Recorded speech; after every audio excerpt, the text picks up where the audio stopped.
Thank you, Madam Deputy Speaker. I beg to move that leave be given to bring in a bill to provide for a duty on transport authorities and other specified persons to cooperate to reduce transport disruption and to ensure the effective operation of transport networks, to provide for reporting requirements in connection with such a duty, to require the publication of assessments of expected transport disruption resulting from maintenance, construction and other works related to transport infrastructure and ancillary services and for connected purposes. Madam Deputy Speaker, as Member of Parliament for the Runnymede and Weybridge constituency, my mission is to keep Runnymede and Weybridge moving. We rely on our transport networks to get to work, to get to school or college, doctor's appointments, or just to see friends and family, whether by road, rail, or even air. We are dependent on our transport networks. Discussions around critical infrastructure often focus on big, apparently unprecedented events such as the recent power failure at Heathrow. But even the smallest road is critical infrastructure if you can't leave your house because of an engineering diversion route. We all welcome work to improve our roads and transport network and of course recognise that this may cause some disruption and understands that there will be need for temporary disruption for unexpected emergency works such as a power cut or gas leaks. However, all too often in Runnymede and Weybridge, our transport infrastructure is brought to a halt due to multiple planned works happening at the same time, or planned utility works causing recurrent disruption through multiple providers, gas, electricity, water, broadband, digging up the same road over and over again. Disruption should be avoided and minimised by authorities and providers talking to each other and coordinating works. Ensuring coordination when road and rail works take place is the purpose of my bill. Madam Deputy Speaker, sadly, in Runnymede and Weybridge, we have loads of examples where coordination hasn't taken place, despite repeat assurances that authorities do coordinate and discuss regularly. From full M25 closures coinciding with mainline rail engineering works, despite reassurances otherwise, to areas in Chertsey where roads have been repeatedly dug up, often under the guise of urgent works from gas to water to electricity. And then perhaps the most infuriating, when authorities or utilities haven't adequately staffed works or have left them unattended.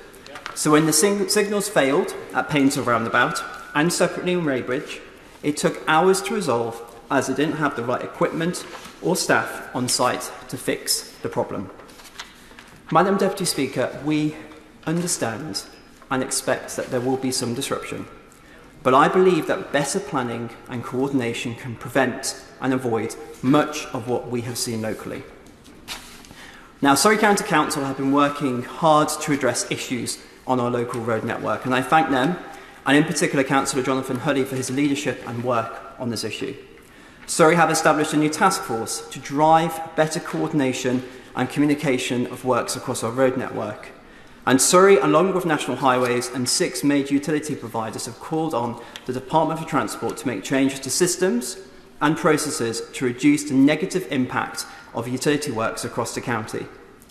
They've called for changes to digital services used to manage highway works in England to enable prior notice of urgent works where possible, improving communication and coordination. And Surrey has also called for, amongst other things, mandatory on-site signage for emergency works to explain delays and the lead agency to improve information for road users. And of course, a requirement for swift completion of works to reduce disruption and support economic productivity. I fully support these proposals, which could resolve many local issues, but these alone cannot achieve the coordination required across networks to address all the issues I have highlighted. And that's why I'm bringing forward this bill, calling for a statutory duty to coordinate. Under this duty, National Highways could not inform me that they were unaware of the impact excess trains on the Chertsey branch line would have on level crossings and the local road network on the same weekend as a motorway closure, because they would have been required to communicate, coordinate, and assess the likely impact of their actions. Under this duty, Network Rail wouldn't be able to inform me that while they usually do communicate with other authorities, on this occasion they forgot.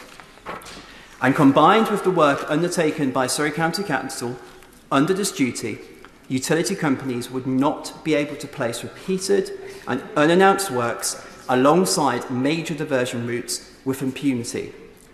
And when utilities do dig up the road, they would need to check if anything else needed to be fixed at the same time. Our transport links are the lifeblood of our communities and our economy. In 2021, National Highways estimated that total delays on the network alone cost $3 billion each year. Add to that the cost of delays on local road networks, hours missed from work, goods stuck in transit. The value of addressing this issue is clear, if not just for the benefit to our communities, but also to the UK economy as a whole.